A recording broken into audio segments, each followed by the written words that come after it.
আসসালামু আলাইকুম, কেমন আছেন সবাই? আশা করি ভালো আছেন। আলহামদুলিল্লাহ আমিও ভালো আছি। আজকে নিয়ে আসলাম আমার একটা প্রিয় খাবার, কচু শাক ঘুঁটা। ইলিশ মাছের মাথা দিয়ে কচু শাকের ভর্তা করব। আর এই যে কচু শাকটা ধুয়ে পরিষ্কার করে নিয়ে তুলে দিচ্ছি। আর এদিকে কড়াইতে দিয়ে ইলিশ মাছের মাথা লবণ হলুদ মাখায় রাখছিলাম, ওটাকে দিয়ে দিলাম।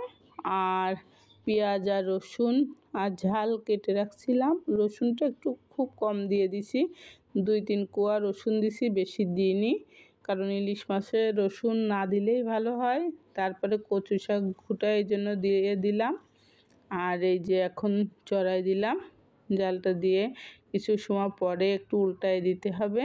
ওটাকে দিয়ে ভালো করে একটু নাড়াই চাড়াই দিয়ে আবার ঢেকে দেব, কারণ ওটা সিদ্ধ হলে তারপরে আবার চামচ দিয়ে ভালো করে মাথাটাকে ভেঙে দিতে হবে। মাথাটা ভেঙে দিলে কচু শাকের সঙ্গে মিশে যাবে। আর একটা সম্পূর্ণটা পানি একদম শুকাই ফেলতে হবে। আস্তে আস্তে করে জ্বালায় জ্বালায় আমি আর এখন বৃষ্টির সময় তো একটু পানিটা একটু বেশি ছাড়ে, তা পানিটাকে যদি ভালো করে শুকায় একদম শুকনো শুকনো করে নিতে হবে, তাহলে আর গলাটা চুলকাবে না।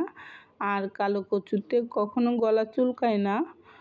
আর এই যে আমার প্রায় কমপ্লিট হয়ে গেছে, আমি ওটাকে পানি শুকায় একদম শুকনো করে ফেলছি। আর এদিকে পেঁয়াজ আর রসুন দিয়ে তেলে দিলাম, রসুন একটু কম দিয়েছিলাম, দিয়ে এটাকে আবার ভাজা ভাজা করে নেব একদম।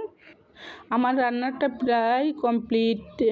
আমার ভিডিওটা যদি আপনাদের কাছে ভালো লাগে তাহলে লাইক কমেন্ট শেয়ার করে পাশে থাকবেন, আমাকে আপনাদের ভিডিও দেখার সুযোগ করে দেবেন। আপনারা যদি আমার ভিডিও না দেখেন তাহলে আপনাদের ভিডিও আমার সামনে আসবে না। আমিও চাই আমার সামনে সবার ভিডিও আসুক।